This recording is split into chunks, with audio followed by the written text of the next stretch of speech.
السلام عليكم ورحمة الله تعالى وبركاته. مرحبا بكم من جديد في وصفة جديدة من وصفات نعمان الشهية. اليوم غادي نقدم لكم بودينغ بخبز التوست مع الفراولة بطريقة اللي كتجي زوينة. خليكم معايا نشوفوا مكونات وطريقة التحضير، وكما كنقول لكم دائما ما تنساوش الاشتراك على القناة والضغط على الجرس باش توصلوا بكل جديد. ويلا خليونا نبداو. بالنسبه للمكونات اللي راح نحتاجو في هذا البودينغ ديال التوست، هنا كما كتشاهدوا معايا عندي التوست، خبز ديال التوست. فغادي ندير معكم فيديو كيفاش انكم تحضروه، كيجي زوين بزاف. هنايا عندي بطبيعه الحال الفراوله اللي غنديرو بودينغ بالفراوله والكريم اونغليز. وبالنسبه للكريم اونغليز هنا راح نحتاج 4 صفار ديال البيض، وعندي نصف لتر ديال الحليب، وعندي فانيليا اللي غنديرها مع صفار ديال البيض غنطربو به، وبطبيعه الحال عندي هنايا سكر سنيده. خليكم معايا نشوفوا طريقه تحضير هذا البودينغ بالفراوله اللي كيجي زوين بزاف. اول حاجه غادي نبداو بها هنايا، فغادي نديروا الحليب ديالنا يسخن كما كتعرفوا، يعني هذا الكريم اونغليز.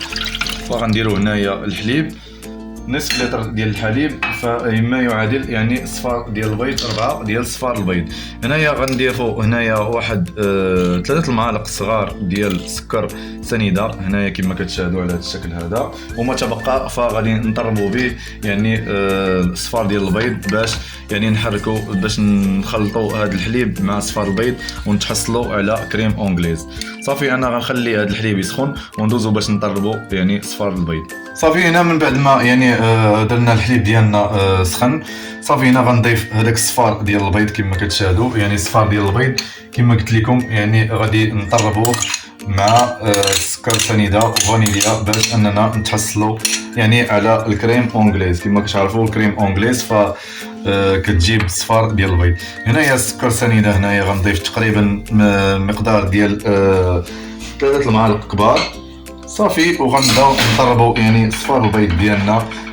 غنضيفوا ليه هنايا معلقه صغيره او نصف معلقه ديال الفانيليا على هذا الشكل هذا كما كتعرفوا، يعني باش انها تحيد لينا هذاك الزفوريه ديال البيض ونتحصلوا على نتيجه زوينه.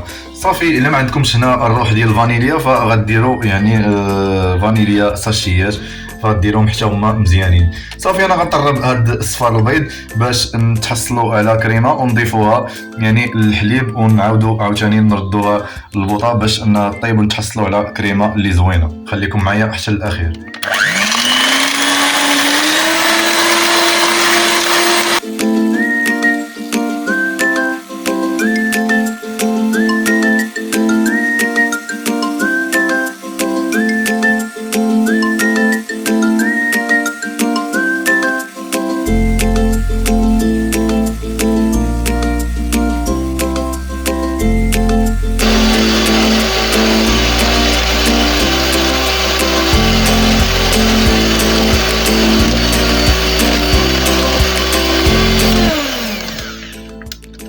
صافي هنايا من بعد ما يعني كنتحصلوا على هذا الخليط على هذا الشكل هذا كما كتشاهدوا، يعني الصفار ديالنا يعني درنا منه كريمه كما كتشاهدوا على هذا الشكل هذا كما كتشاهدوا.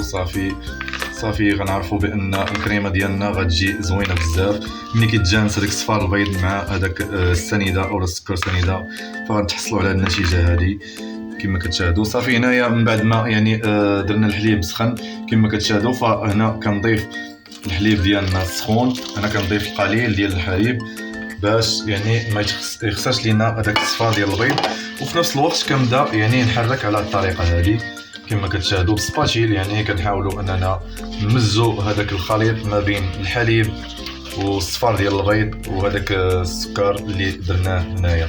كنبقى نحرك على الطريقه هذه كما كتشاهدوا، الطريقه اللي سهله.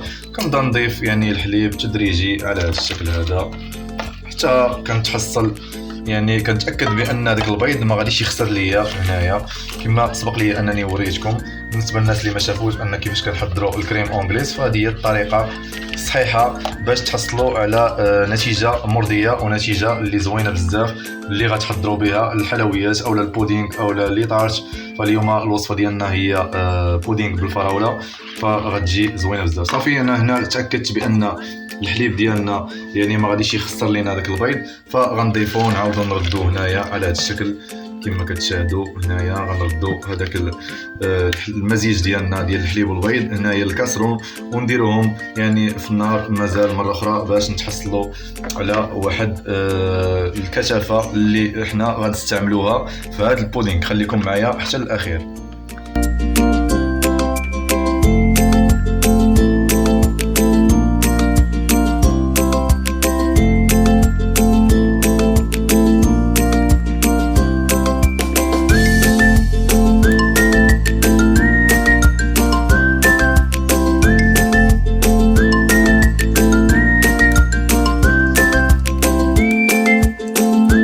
صافي هنا كما كتشاهدوا معايا يعني الكريمه كما كتشاهدوا الشكل ديالها راه كما كتشاهدوا جات زوينه بزاف. يعني داك البيض ديالنا ما طابش وجات يعني كريمه ناجحه 100% كما كتشاهدوا. هذا هو الشكل اللي خاصنا اننا نتحصلوا عليه في هذه الكريمه. صافي هنا انا غناخذ واحد الاناء زجاجي او البايركس. هنا كما كتشاهدوا غادي نضيف هذاك الخبز ديال الطوست على هذا الشكل هذا. فغندير طبقه هنايا ديال خبز ديال الطوست وغندير هنايا الفراوله كما كتشاهدوا على هذا الشكل. صافي غادي نستف هذاك الفريز ديالنا هنايا بهذه الطريقه. صراحه هذه الوصفه كتجي رائعه. انا سبق لي انني وريتكم كيفاش اننا نحضروا البودينغ.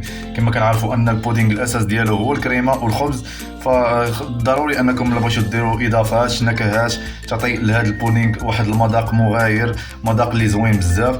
فغتستعينوا بهذه الطريقه هذه حتى الفراوله فكتجي زوينه.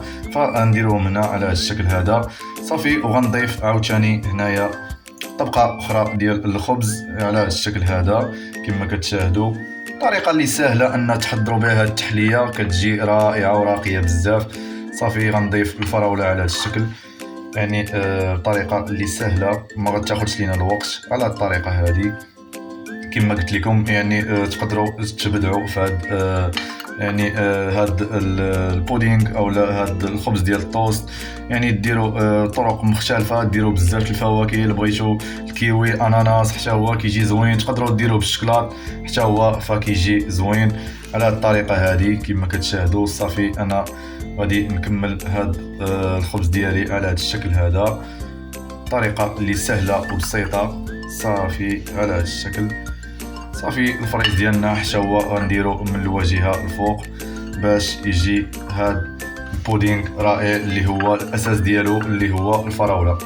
صافي على هذا الشكل. صافي من بعد ما يعني استفنا هذاك الفريز ديالنا فغادي نبدا نضيف هذاك الكريمه ديالنا على الطريقه هذه كما كتشاهدوا.